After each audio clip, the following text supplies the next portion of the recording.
സർക്കാർ അങ്ങനെ ഒരു നിയമസാധ്യത തേടുകയാണ് എങ്കിൽ മലയോര ജനത നിലവിൽ അനുഭവിക്കുന്ന അതിജീവന പ്രതിസന്ധികൾക്ക് അതൊരു പരിഹാരമാകും എന്ന് കരുതുന്നുണ്ടോ? കേൾക്കുന്നുണ്ടല്ലോ അല്ലെ? കേൾക്കാം. തീർച്ചയായിട്ടും അതിൽ രണ്ട് വിഷയങ്ങളാണ് മതമുള്ളത്. ഒന്ന്, വേട്ട നായാട്ട് അനുവദിക്കണം എന്നുള്ള മുഖ്യമന്ത്രിയുടെ ഒരു പരാമർശം. രണ്ട്, ഇപ്പോൾ നിലവിലെ പഞ്ചായത്ത് പ്രസിഡന്റുമാർക്ക് നൽകിയിരിക്കുന്ന അധികാരത്തിന്റെ അടിസ്ഥാനത്തിൽ കൊല്ലുന്ന കാട്ടുപന്നികളെ സംസ്കരിക്കുന്നതുമായി ബന്ധപ്പെട്ട് നിലവിൽ അതിന്റെ മണ്ണെണ്ണ ഒഴിച്ച് കുഴിച്ചിടണമെന്നൊക്കെയുള്ള കണ്ടീഷൻസ് ആണ്. അത് വേണ്ട, വെളിച്ചെണ്ണ ഒഴിച്ച് കുഴിച്ചിട്ടാലും കുഴപ്പമില്ല, അതിന്റെ പുറകെ ഉദ്യോഗസ്ഥർ പോകണ്ട എന്നുള്ള രണ്ട് പരാമർശങ്ങൾ മുഖ്യമന്ത്രിയുടെ ഭാഗത്ത് വന്നിട്ടുണ്ട്. ആ രണ്ട് പരാമർശങ്ങളെ നമ്മൾ രണ്ടായിട്ട് തന്നെ കാണുകയും വിശകലനം ചെയ്യുകയും ചെയ്യണമെന്നുള്ളതാണ് കിഫയുടെ അഭിപ്രായം.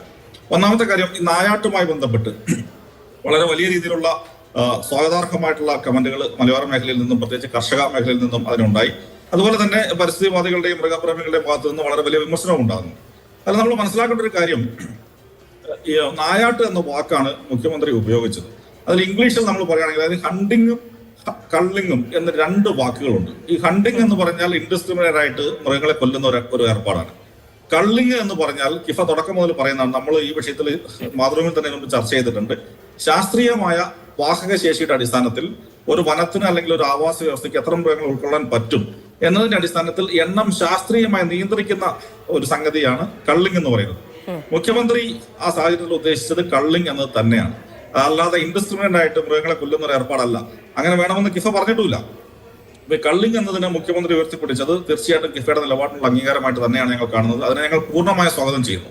പക്ഷെ അതിന്റെ ഒരു പ്രശ്നം, നിലവിലെ നിയമപ്രകാരം അത് സാധ്യമല്ല എന്നുള്ളതാണ്. കാരണം അത് കേന്ദ്ര നിയമമാണ്. വൈൽഡ് ലൈഫ് പ്രൊട്ടക്ഷൻ ആക്ട് പ്രകാരം കള്ളിങ് നിലവിലെ നിയമപ്രകാരം അനുവദനീയമല്ല. അപ്പോൾ അദ്ദേഹത്തിന്റെ ഉദ്ദേശശുദ്ധിയെ മാനിച്ചുകൊണ്ട് തന്നെ ഞങ്ങൾ പറയുകയാണ്, നിലവിലെ സാഹചര്യത്തിൽ നിലവിലെ നിയമങ്ങളുടെ ചുറ്റിക്കെട്ടലുകൾ മനസ്സിലാക്കിക്കൊണ്ട് സംസ്ഥാന സർക്കാരിന് എന്ത് ചെയ്യാൻ പറ്റും എന്നുള്ളതാണ് ഈ വിഷയത്തിൽ. ഈ കള്ളിങ് എന്ന വാക്ക് ഉപയോഗിക്കുമ്പോൾ ശ്രീ അലക്സ് ഒടുകിയിൽ അങ്ങ് തന്നെ പറഞ്ഞു, എല്ലാവർക്കും അറിയാവുന്നതുമാണ്, കള്ളിങ് വേണം എന്ന നിലപാട് അറിയിക്കണമെങ്കിൽ അങ്ങ് തന്നെ പറഞ്ഞതുപോലെ ശാസ്ത്രീയമായ പഠനങ്ങൾ വേണം. മൃഗങ്ങളുടെ എണ്ണം നിയന്ത്രണാതീതമായി വർദ്ധിച്ചു എന്നതിന് കൃത്യമായ കണക്ക് വേണം. അതുകൊണ്ടാണ് നാട്ടിലേക്ക് ഇറങ്ങുന്നത് എന്നുള്ളത് ബോധിപ്പിക്കാൻ കഴിയണം. അങ്ങനെ ഒരുപാട് ശാസ്ത്രീയമായ നിയമപരമായ സാങ്കേതികമായ പടികൾ താണ്ടേണ്ടതുണ്ട്. അപ്പോൾ ആ വാക്കിൽ ഉറച്ചു നിൽക്കുന്നത്, അതിന്റെ സാധ്യത അത് കിഫ മനസ്സിലാക്കുന്നുണ്ടോ? തീർച്ചയായിട്ടും. മധു, ഇതിനകത്ത് കള്ളിങ് നമ്മുടെ നാട്ടിൽ പ്രായോഗികമായിട്ട് നടക്കൂ. കാരണം ഹണ്ടിങ് എന്ന് പറയുമ്പോൾ അത് ഞാൻ നേരത്തെ പറഞ്ഞ ഇൻഡിസ്ക്രിമിനേറ്റ് കില്ലിംഗ് ആയിട്ട് മാറും. അത് ഞങ്ങൾ ആവശ്യപ്പെട്ടിട്ടില്ല. കാരണം ലോകം മുഴുവൻ നടക്കുന്ന ഒരു സംഗതിയാണ് കള്ളിങ്. ഉദാഹരണത്തിന് ഞാൻ തന്നെ നേരത്തെ പറഞ്ഞിട്ടുള്ളൂ, ഓസ്ട്രേലിയയിലെ കങ്കാരുക്കൾ, ഓസ്ട്രേലിയ ദേശീയ മൃഗമാണ്. ദശലക്ഷക്കണക്കിന് കങ്കാരുക്കളാണ് ഓസ്ട്രേലിയയിൽ കൊല്ലുന്നത്.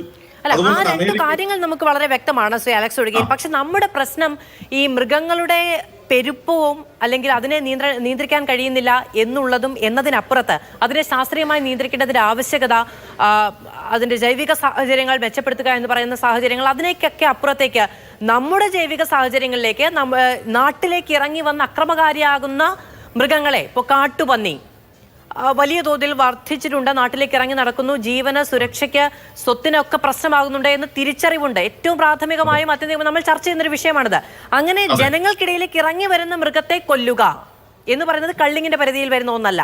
അത് വർധനവുണ്ട് എന്ന് തിരിച്ചറിഞ്ഞ് ശാസ്ത്രീയമായി നടപ്പിലാക്കുന്ന കൂട്ടക്കൊലയാണ്. ശല്യക്കാരായ മൃഗങ്ങളെ വകവരുത്തുക എന്നത് കള്ളിങ്ങിന്റെ പരിധിയിൽ വരുന്നതല്ല, നായാട്ടിന്റെ പരിധിയിൽ വരുന്നതുമല്ല. അതെ, അത് ആ പോയിന്റ് ക്ലിയർ ആണ്. ഞാൻ അതിലേക്ക് വരാം. ആ ഒരു വിഷയത്തിൽ നിലവിൽ നമുക്ക് കാട്ടുപന്നിയുടെ കാര്യത്തിൽ നിലവിൽ പഞ്ചായത്ത് പ്രസിഡന്റുമാർക്ക് അതിനെ കൊല്ലാനുള്ള ഉത്തരവുണ്ട്, അവർ കൊല്ലുന്നുമുണ്ട്. പക്ഷെ എന്നിട്ടും പ്രശ്നം പരിഹരിക്കപ്പെടുന്നില്ല. ഈ വിഷയത്തിൽ കിഫ മുന്നോട്ട് വെച്ച ഒരു പരിഹാരമുണ്ട്. അതായത് വന്യജീവി സംരക്ഷണ നിയമത്തിൽ തന്നെ സെക്ഷൻ 11(2) പ്രകാരം സെൽഫ് ഡിഫൻസ് എന്ന് പറയുന്ന ഒരു പ്രൊവിഷൻ ഉണ്ട്. അത് കൃത്യമായിട്ട് അവർ പറയുന്നുണ്ട്, killing or wounding or a wild animal for self defence shall not be an offence എന്നാണ്. വളരെ കൃത്യമായിട്ട് ഇതേ വാക്കാണ് നിയമത്തിൽ ഉപയോഗിച്ചിരിക്കുന്നത്. അത് വനത്തിന് വെളിയിൽ മനുഷ്യനെ ആക്രമിക്കുന്ന ഒരു വന്യജീവിയെ ഒരു മനുഷ്യൻ കൊന്നാൽ അത് കുറ്റകൃത്യമല്ല എന്ന് തന്നെയാണ് വൈൽഡ് ലൈഫ് പ്രൊട്ടക്ഷൻ ആക്ട് പറഞ്ഞിരിക്കുന്നത്. ഒറ്റ കണ്ടീഷനെ പറഞ്ഞിട്ടുള്ളൂ, അത് ആ സമയത്ത് അവർ വനത്തിൽ അതിക്രമിച്ച് കയറുകയോ മറ്റു കുറ്റകൃത്യങ്ങൾ ഏർപ്പെടുകയോ ചെയ്യരുതെന്ന് മാത്രമേ ഉള്ളൂ ഒരു കണ്ടീഷൻ. ഇതേ നിയമം ഉപയോഗിച്ച് തന്നെ കേരളത്തിലെ സർക്കാർ ആക്ഷൻ എടുത്തിട്ടുണ്ട്. അതായത് മാങ്കുളത്ത് ഗോപാലൻ എന്ന് പറഞ്ഞ ഒരു വ്യക്തിയെ പുലി ആക്രമിക്കുകയും ആ പുലിയെ ഗോപാലൻ കൊല്ലുകയും ചെയ്തു. 2022 നടന്ന സംഭവമാണ്. ആ സംഭവത്തിൽ കിഫ തുടക്കം മുതൽ ഇടപെട്ടൊരു കേസാണ്. ആ സംഭവത്തിൽ ഗോപാലിനെതിരെ കേസെടുക്കുന്നില്ല എന്ന് വനമന്ത്രി ശ്രീ AK ശശീന്ദ്രൻ കോഴിക്കോട് വെച്ച് പ്രസ് കോൺഫറൻസിൽ പ്രഖ്യാപിച്ചു. അദ്ദേഹം പറഞ്ഞത് ഗോപാലൻ പുലിയെ കൊന്നത് സെൽഫ് ഡിഫൻസിന് വേണ്ടിയിട്ടാണ് എന്നാണ്. അതുകൊണ്ട് ഞങ്ങൾ കേസെടുക്കുന്നില്ല അതിന്റെ അർത്ഥം എന്താണ്? ഈ നിയമത്തിൽ വനത്തിന് വെളിയിൽ നടക്കുന്ന ആക്രമണങ്ങളിൽ മനുഷ്യൻ പ്രതിരോധിക്കുമ്പോൾ വന്യമൃഗങ്ങൾ കൊല്ലപ്പെടുകയോ പരിക്കേൽക്കുകയോ ചെയ്താൽ കേസെടുക്കണോ വേണ്ടയോ എന്നുള്ള പ്രിറോഗേറ്റീവ് വിവേചന അധികാരം സംസ്ഥാന സർക്കാരിന് ഉണ്ട് എന്നാണ്. അല്ലെങ്കിൽ ഗോപാലിനെതിരെ കേസെടുക്കാതിരിക്കാൻ പറ്റില്ലായിരുന്നു. അപ്പൊ ഞാൻ വനമന്ത്രിയോട് ഈ കേസ് നേരിട്ട് ആവശ്യപ്പെട്ടതാണ്. ഞങ്ങൾ ഇടുക്കിയിൽ വെച്ച് കണ്ടപ്പോൾ അദ്ദേഹത്തിന് ആവശ്യപ്പെട്ടു, എന്തുകൊണ്ട് ഈ ഒരു അവകാശം നിങ്ങൾ കേരളത്തിലെ കർഷകർക്ക് നൽകുന്നില്ല? ശരി, സംസ്ഥാന സർക്കാരിന്റെ പരിധിയിൽ വരുന്ന ഞാൻ അങ്ങനെയൊക്കെ വരാം. ശ്രീ അലക്സ് ഒടുകയിൽ